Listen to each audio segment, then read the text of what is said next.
আলহামদুলিল্লাহ পার্ট 9 আখিরাত সম্পর্কে আজকের বিষয়। শিক্ষার্থী বন্ধুরা আমরা সবসময় লক্ষ্য রাখবো যে আখিরাত অর্থ পরকাল। আখিরাত অর্থ পরকাল। আর পরকাল সম্পর্কে আমাদের যে ধারণা, পরকাল হলো ইহকালের বা দুনিয়া জীবনের পর জীবন। পরকাল হলো ইহকাল এবং দুনিয়া জীবনের পরের জীবন, আর তাকে বলা হয় আখিরাত। আখিরাত দুনিয়ার জীবনে মানুষের শেষ জীবন নয়। দুনিয়ার জীবন মানুষের শেষ জীবন নয়, বরং মানুষের জন্য আরো একটি জীবন রয়েছে। সে জীবন পরকালীন জীবন। পরকালীন জীবন বলতে আমরা বুঝি এটাই যে আমরা দুনিয়ার জীবন বলতে আমরা বুঝি বা আমাদের এটা বুঝে আসে যে দুনিয়ার জীবন কি। দুনিয়া মানে দুনিয়ার উপরে, আসমানের নিচে এবং জমিনের উপরে, এটাই আমরা সাধারণত বুঝি দুনিয়া।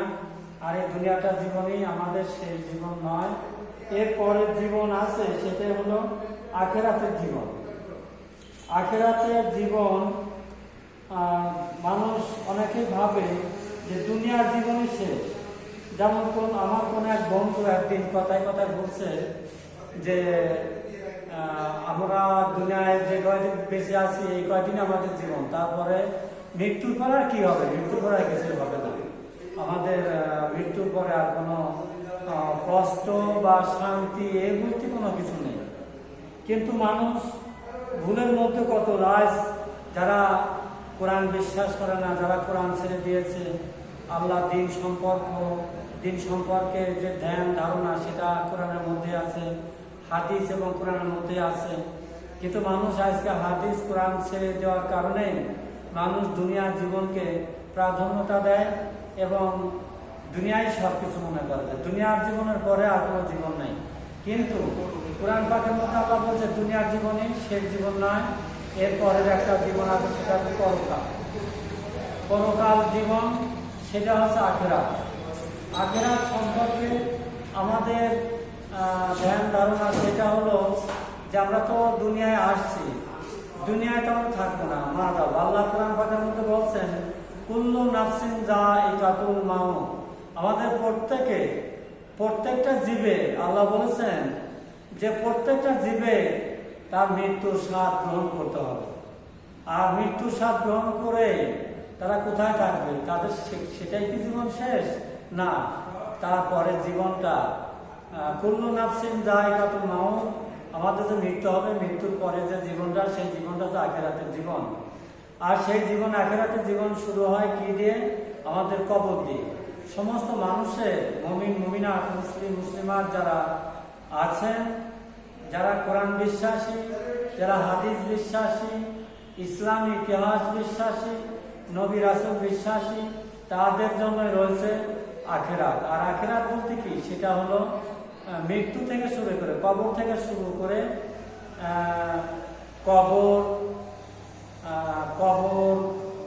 তারপরে কবর, হাসর, মিজান, পুলসিরাত, এই নিয়েই আমাদের আখিরাত। অতএব সেই আখিরাতের জীবনটা অনেক বড় জীবন, যে জীবনের শেষ নাই। আল্লাহ বলছেন ওয়াল হাইয়ুল কাইয়ুম। আল্লাহ বলেন আমি পূর্ণ জীবিত, আমি অতীতে ছিলাম, বর্তমান আছি, ভবিষ্যতেও থাকবে। কিন্তু মানুষটা মানুষ কি? মানুষ দুনিয়ার জীবনে জন্ম নিয়েছে, আবার দুনিয়ার জীবন পার হয়ে আখিরাতের জীবনে পৌঁছাবে। সেটা হলো কবর। যে কবর সম্পর্কে আমাদের আসছে, বরং মানুষের জন্য আর একটি জীবন রয়েছে। আর মানুষের জন্য কি রয়েছে? আর একটা জীবন রয়েছে। সেই জীবনটা কি? সে জীবন পরকালীন জীবন। পরকালীন জীবন অনন্ত। যেমন আল্লাহ কোরআন পাকের মধ্যে বলেছেন যে ওয়াল হাইয়ুল কাইয়ুম। আল্লাহ বলেন আমি অতীতে ছিলাম, বর্তমানে আছি, ভবিষ্যতেও থাকবো। কিন্তু মানুষ তা নয়। মানুষ কি? মানুষ কুল্লু নাফসিন যায়িকাতুল মাউত, পৃথিবীতে আসছে, দুনিয়াতে জন্ম নিয়েছে, দুনিয়ার থেকে এই জীবন শেষ হলে আমাদের সেই কুল্লু নাফসিন যায়িকাতুল মাউত আসবে, মৃত্যু দেখা দেবে। আর মৃত্যুর পর আমরা কবরে থাকবো।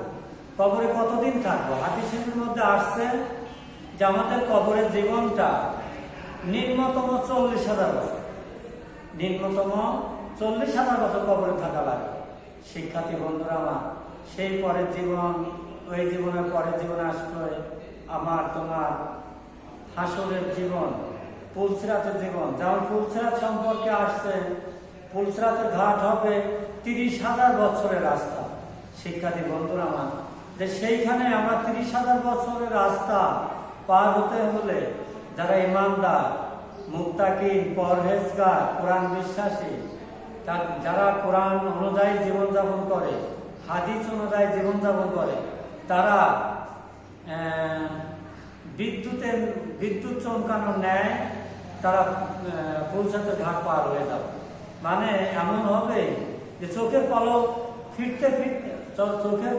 ফিরতে না ফিরতে সে 30,000 বছরের রাস্তা অতিক্রম করে চলে যাবে।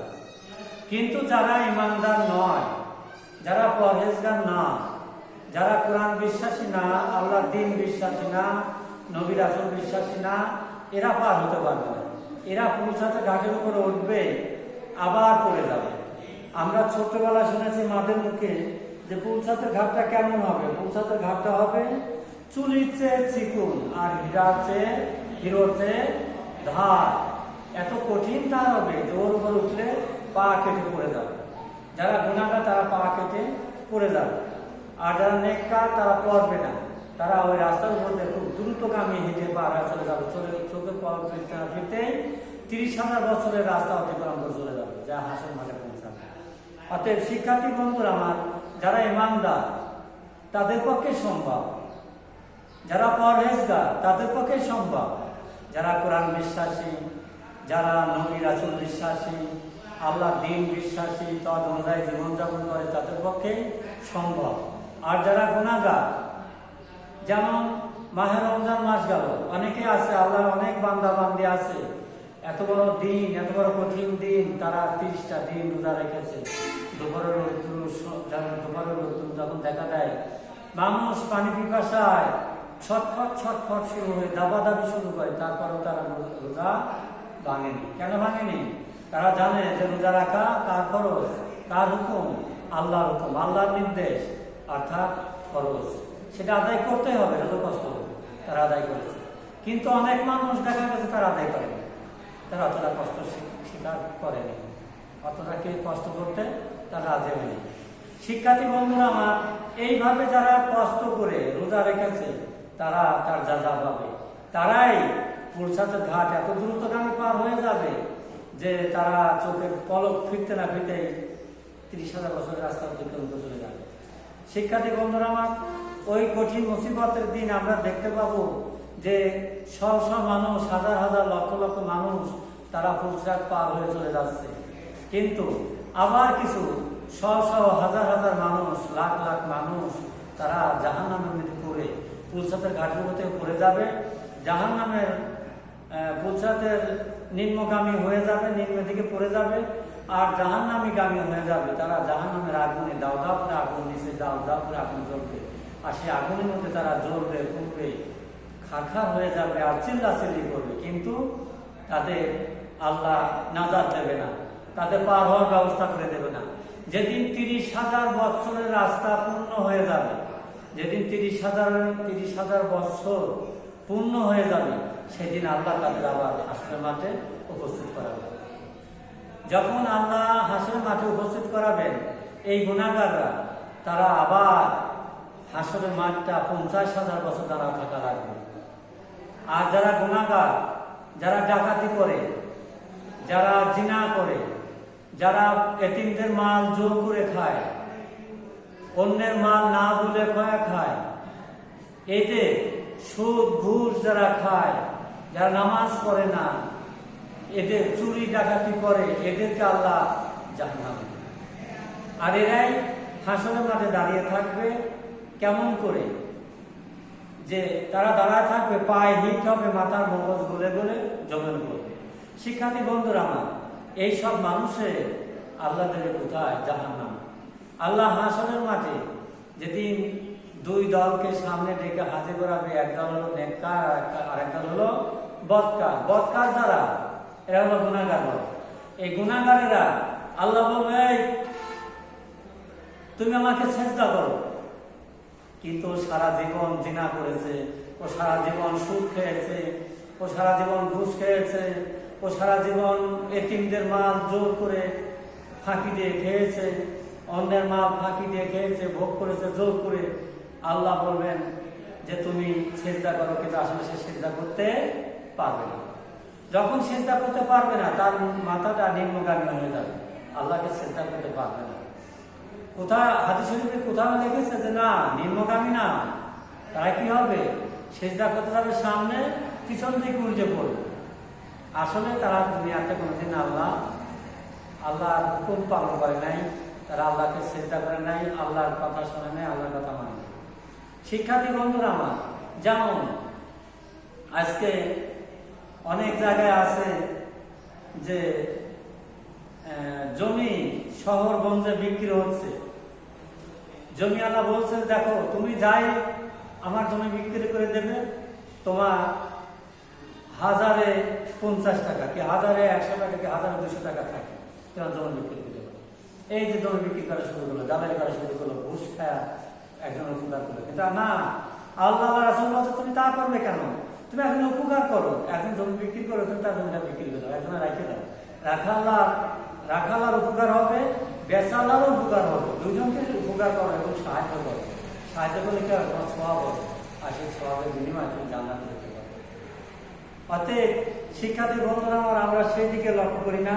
আমরা কি করি? আমরা দুনিয়ার জীবনকে প্রাধান্যতা দিই, যে মানুষকে ফাঁকি দিয়ে, মারিয়ে ধরে, কাড়িয়ে ছিড়িয়ে নিয়ে, সম্পদ নিয়ে কিভাবে বাড়ি করবো, কিভাবে গাড়ি করবো, কিভাবে আমরা ফ্ল্যাট বাড়ি করবো, এই চিন্তাধারা। কিন্তু আমাদের এই চিন্তাধারা করা মোটেও আদেও ঠিক নয়। আমাদের উচিত কি, যে আমাদের বরং মানুষের জন্য আর একটি জীবন রয়েছে, সেই জীবনই পরকালীন জীবন। পরকালীন জীবন অনন্ত। এই জীবনের শুরু আছে কিন্তু শেষ নেই। অনন্ত জীবন থাকতে হবে, সেটা কি আখিরাতের জীবন। আর সেই জীবনের কিছু অংশ জীবনের শুরু আছে কিন্তু শেষ নেই। আল্লাহ তাআলা পবিত্র কোরআনে বলেন, আল্লাহ তাআলা পবিত্র কোরআন পাকের মধ্যে বলেছেন, ইন্নামা হাযিহিল হায়াতুদ দুনিয়া মাতাউন ওয়া ইন্নাল আখিরাতি হিয়া দারুল করার। এ দুনিয়ার জীবন তো অস্থায়ী উপভোগের বস্তু মাত্র, আর নিঃসন্দেহে আখিরাতই হলো চিরস্থায়ী আবাস। আখিরাত হলো কি? আখিরাতের আবাস। সূরা আল মুমিন 39 নম্বর আয়াতে আল্লাহ বলেছিলেন যে দুনিয়া জীবন তো অনাস্থায়ী উপভোগের বস্তু মাত্র, আর নিঃসন্দেহে আখিরাতের জীবন হলো চিরস্থায়ী আবাস। সূরা আল মুমিন আয়াত সংখ্যা 39। আখিরাত বিশ্বাসের গুরুত্ব। আখিরাত বিশ্বাসে ঈমানের অন্যতম গুরুত্বপূর্ণ বিষয়। আখিরাত বিশ্বাস করা অপরিহার্য। আখিরাত অবিশ্বাস করলে মানুষ ঈমানের অন্যতম গুরুত্বপূর্ণ বিষয় আখিরাত বিশ্বাস করা অপরিহার্য। আখিরাত অবিশ্বাস করলে মানুষ ঈমানদার হতে পারে না। আল্লাহ তাআলা মুমিনদের গুণাবলী সম্পর্কে বলেন,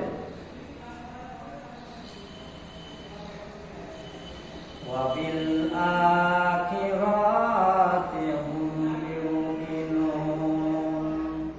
আর তারা মুত্তাকিন আখিরাতের উপর দৃঢ় বিশ্বাস স্থাপন করে। সূরা আল বাকারা আয়াত নং 4। আখিরাত হলো পরকাল, কবর, হাসর, মিজান, সিরাত, জান্নাত, জাহান্নাম ইত্যাদি। আখিরাত একটি পর্যায়, কি হবে? একটি পর্যায়। এসব কয়টি বিষয়ের প্রতি আমাদের ঈমান আনতে হবে, কোনটি অবিশ্বাস করা যাবে না। বলা হয়ে থাকে আদ দুনিয়া মাররা আতুল আখিরা, দুনিয়া হলো আখিরাতের শস্য ক্ষেত মাত্র। শিক্ষার্থী বন্ধুরা, আমার তোমার বিশ্বাস রাখতে হবে যে যারা ঈমানদার তাদেরকে দুনিয়ার জীবনেও আল্লাহর ইবাদত করতে হবে, আল্লাহ দ্বীন সম্পর্কে জানতে হবে, বুঝতে হবে, করতে হবে। আর যদি তা না করে তাহলে তারা কি হবে? তারা গুনাহগার হবে। অতএব শিক্ষার্থী বন্ধুরা, আমরা আখিরাতের জীবনের দিকে লক্ষ্য রাখবো। দুনিয়ার জীবনে আমাদের জীবন নয়, আমাদের আখিরাতের জীবনে হলো জীবন, যে জীবনের কথা বলা হয়েছে অনন্তকাল। আমাদের অনাদি অনন্তকাল থাকা লাগবে, হয় জাহান্নামে না হয় জান্নাতে। জান্নাতে থাকবে কারা? জান্নাতে থাকবে তারাই যারা আল্লাহর ইবাদত করে, আল্লাহর জমিনে আল্লাহর দ্বীন প্রতিষ্ঠিত করার জন্য চেষ্টা করে, তারাই হলো জান্নাতে। আর পরহেজগার মুত্তাকিন তাদেরই বলা হয় যারা আল্লাহ মানুষ, যারা আল্লাহর দ্বীন সম্পর্কে জ্ঞাত, খেয়াল রাখে, জ্ঞান রাখে, তারাই হলো ঈমানদার। যেমন ঈমানদার কখনো কারোর জিনিস না বলে পায় নাই। ঈমানদার মানুষ সুদ খায় না, ঈমানদার মানুষ সুদ দেয় না, ঈমানদার মানুষ কারোর জিনিস না বলে পায় নেয় না এবং খায় না, গরিবের হক নষ্ট করে না, এতিমদের হক নষ্ট করে না। তারা কোরআন সুন্নাহ মোতাবেক জীবনযাপন করে, 5 ওয়াক্ত নামাজ পড়ে, হজের উপযুক্ত হলে হজ করে, জাকাতের উপযুক্ত হলে জাকাত দেয়, দান খয়রাত করে। এইভাবে তারা আল্লাহর ইবাদত করে। আর যারা পরহেজগার নয় তাদের পক্ষে এগুলো সম্ভব না, আদেও সম্ভব না। তাই বলা হয়েছে যা আদ দুনিয়া আররা আতুল আখিরা, দুনিয়া হলো আখিরাতের শস্য ক্ষেত। আমরা দুনিয়ায় যে কাজ করব আখিরাতে তার ফল পাবো। আমরা যদি দুনিয়ায় নামাজ না পড়ি তাই নামাজের সওয়াব পাবো না। আমরা দুনিয়ায় যদি হজ না করি আমরা হজের সওয়াব পাবো না। আমরা যদি রোজা না রাখি তাহলে রোজার সওয়াব পাবো না। আমরা যদি দান খয়রাত না করি তাহলে আমরা দান করার সওয়াব পাবো না। আমরা যদি আল্লাহর ইবাদত না করি তাহলে আমরা ইবাদতের সওয়াব পাবো না। আমরা যদি একজন অপরজনের উপকার না করি তাহলে আমরা উপকারের সওয়াব পাবো না। এইভাবে আমরা যে কোনো কাজ যদি না করি তাহলে সেই কাজের ফল আমরা পাবো না। এজন্য বলা হচ্ছে যে দুনিয়া হলো আখিরাতের শস্য ক্ষেত। আমরা দুনিয়ায় যদি কাজ না করি, ভালো কাজ না করি, তার ভালো ফল আমরা আখিরাতে পাবো না। অতএব আমাদের সেইভাবে কাজ করতে হবে যেভাবে কাজ করলে দুনিয়ায় আমরা সুখী হব, আখিরাতেও সুখী হব এবং আখিরাতেও আমরা ঈমান নিয়ে আমরা যাতে জান্নাতে বসবাস করতে পারি। শিক্ষার্থী বন্ধুরা, আমরা অনেকেই বুঝি, অনেকেই মনে করি যে দুনিয়া হলো আখিরাত শস্য ক্ষেত, দুনিয়া হলো আখিরাত। আখিরাত কি? আখিরাত বলতে কিছু নেই, কিন্তু আল্লাহ বলেছেন যে হ্যাঁ আখিরাত সম্পর্কে আছে। যেদিন হাসরের ময়দানে আমি জিজ্ঞাসা করব, আমি খাই নেই, তোমরা আমাকে খাবার দিয়েছিলে? তখন আমরা বলবো না তো আল্লাহ, তুমি তো খাও না, তোমার খাবার কেন দেবো? আল্লাহ বললো যে আমি তোমার বাড়ির পাশে তো গরিব ছিল, মিসকিন ছিল, ওই মিসকিন গরিবের ভিতরে আমি ছিলাম কি ছিলাম না? আমি আল্লাহ ছিলাম, আমি তার কলবে ছিলাম। অবশ্যই কুলুবিল মুমিনিনা আল্লাহ তাআলা, মুমিনের কলবে হলো আল্লাহর আরশ, এবং সেইখানে আমি আল্লাহ ছিলাম। তোমার দরবারে একজন ভিক্ষুক গেছিল, তো ভিক্ষা দাও না, আমি সেই ভিক্ষার মধ্যে ছিলাম। আমি সেই ফকিরের মধ্যে ছিলাম, তাহলে আমি ভিক্ষা করতে গেছিলাম, আমাকে ভিক্ষা দাও। আমি অনাহারে ছিলাম, আমি তোমার জন্য তোমার বাসায় গিয়েছিলাম কয়টা খাওয়ার জন্য, তুমি আমার খাওয়ার ব্যবস্থা করে দাও না। তখন সে বলবে, আল্লাহ তুমি তো খাও না, আল্লাহ তুমি তো ঘুমাও না, আল্লাহ তুমি তো গোসল দাও না, আল্লাহ তুমি তো হাটে বাজারে যাও না, মানুষের পাশে দাঁড়াও। আল্লাহ বলেন প্রত্যেকটা কাজের সাথে আছি, যে অন্যায় করে তার সাথে আছি, যে ন্যায় করে তার সাথে আছি। শিক্ষার্থী বন্ধুরা আমার, আমরা যখন অন্যায় কাজে যাব তখন আমাদের হাত পাও কাঁপা উচিত এবং চিন্তা করা উচিত যে আমরা এই যে অন্যায় কাজ করতে যাচ্ছি বা অন্যায় করতেছি, এটা তো ঠিক নয়, আল্লাহ রাজার হবে, আল্লাহ নাখোশ হবে। অতএব শিক্ষার্থী বন্ধুরা আমার, আমরা সেই দিকে লক্ষ্য করি না। আমরা কি করি? আমরা সুদ, ঘুষ, ডাকাতি, চতুরতা, যেভাবে হোক কাজে ছিঁড়ে বড় হওয়ার চেষ্টা করি এবং ধনী হওয়ার চেষ্টা করি, যাতে আমাকে মানুষ সুনাম করে। কিন্তু এই সুনামের কোনো কাজে আসবে না। হ্যাঁ, সুনাম তাদেরই কাজে আসবে যারা বিখ্যাত নবী ছিলেন, বিখ্যাত যুদ্ধকারী ছিলেন, আল্লাহর রাস্তায় তারা যুদ্ধ করেছেন, আল্লাহর পথে দাওয়াত দিয়েছেন। এরাই হলো পরহেজগার, এরাই হলো মুত্তাকি। শিক্ষার্থী বন্ধুরা আমার তোমাকে বুঝতে হবে এবং কোরআন অনুযায়ী জীবনযাপন করতে হবে। আল্লাহ কোরআন পাকের মধ্যে বলছে যে তোমরা কুল্লু নাফসিন যায়কাতুল মাউত, তোমরা তো মরবে, কিন্তু কিভাবে মরবে? আল্লাহ কোরআন শরীফের মধ্যে বলেছেন, ওয়ালা তাকুলু লিমান ইউকতালু ফি সাবিলিল্লাহি আমওয়াত। রব্বুল আলামিন, আল্লাহ রব্বুল আলামিন বলেন কোরআনুল কারীমের মধ্যে, ওয়ালা তাকুলু লিমান ইউকতালু ফি সাবিলিল্লাহি আমওয়াত, ওয়ালা তাকুলু লিমান ইউকতালু ফি সাবিলিল্লাহি আমওয়াত। আমার জমিনে আমার দিন প্রতিষ্ঠিত করতে গিয়ে যোদ্ধারা মরে যায়, আমার দিন মুজাহিদরা মরে যায়, বরং বলে না ওরা মরে গেল। আল্লাহ কোরআনুল কারীমের মধ্যে বলেন, বালা হাইয়াউ ওয়ালাকিন লা তাশউরুন, বরং তোমরা বলো তারা জীবিত। আল্লাহ বলেন আমার ভাষায়, আমার কোরআনের ভাষায়